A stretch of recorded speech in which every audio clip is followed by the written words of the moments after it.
So King Wai, it's no surprise that retail is tough. You know, I was just in KLCC over the weekend and I saw that Topshop was gone.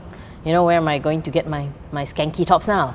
But that aside, you actually did a big piece on sort of the future of retail, and I think that's a big thing to talk about. When the people you spoke to, what did they say was doing well and what did they say was struggling, actually? Well, the sector that was not doing so well was supermarkets and hypermarkets. Which is surprising because I thought that's daily necessities. Yeah, but I think over the past few months, there's been some sellouts of some of the supermarkets and all that. So, and I think it's a bit of a struggle, especially for those big, I think hypermarkets that require a lot of volume. And so I think there's been some drop in that. The sector that's doing very well is actually pharmacies and self-care. Which is weird. Well, I guess with the stressful situation that's happening in the country and in the world, you know, people want to take care of themselves, they want to feel good about themselves. So I guess this is one of the ways to do that. Is that what the guy actually said to you when you asked him why it was doing well? Yeah, I said, it was like, oh, why is this sector doing so well? And I said, is it because people are just very stressed and they just need to you know, calm down or de-stress in a way? And he said, yes. So I'm like, oh, okay. Yeah, but overall, what was their feel on retail in Malaysia in particular? Because it tells you a lot about people's consumption patterns, whether people are going out and spending. What is their outlook on retail in general? I think they said that retail will continue to do well throughout the year. I mean, of course, barring unforeseen circumstances. Of course, the virus is one of the factors. However, they don't see that causing too much of a problem. But of course, it's early times, so you can't really say it won't have any issues. Of course, some of the retailers would like the landlords to reduce rents and to you know, sort of help tie over this situation. But it all depends. I know some landlords have done that to help tenants. Maybe some landlords are still considering that and figuring out what's the best way to help tenants. But it's a case-by-case basis at this point. But I think the retail industry isn't going to crash. It's just that people are being a bit more cautious with their spending. They just want to make sure that they have enough for all the necessities. Because sometimes retail therapy or shopping can be sort of a luxurious thing. You know, you just want to buy certain stuff. But I think for the necessities, Malaysians are okay.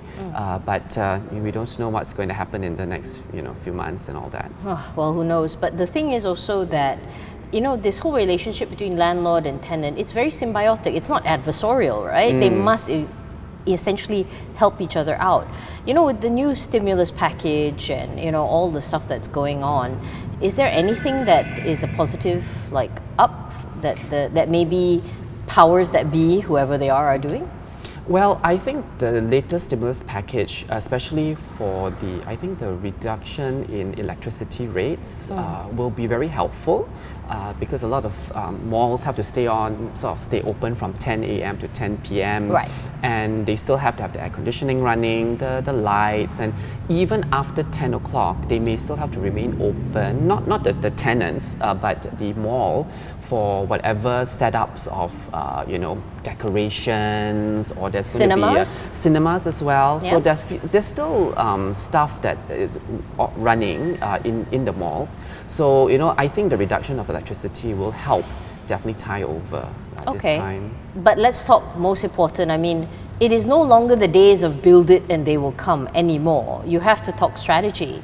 And every time you talk strategy, you have to mention e-commerce, because that seems to be the biggest bite out of everything.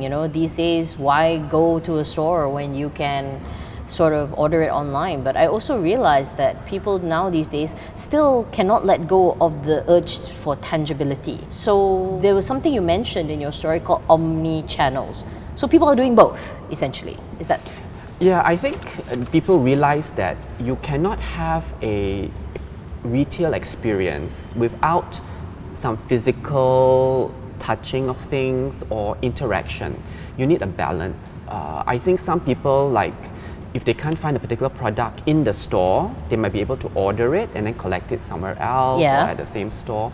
Those kind of I guess those kind of options are what people are looking for. And a lot of the experts say this kind of retail experience is the best way moving forward.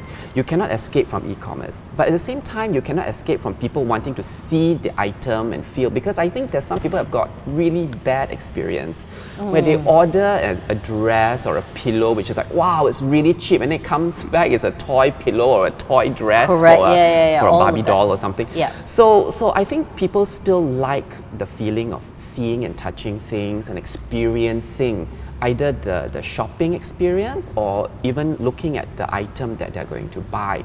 So, you know, the brick and mortar as well as the online shopping is actually giving people options to buy stuff and to get stuff that they want at the price they want, wherever they want to go and pick it up or buy it, whether it's delivered to them or they go and buy the stuff and pick up the stuff themselves.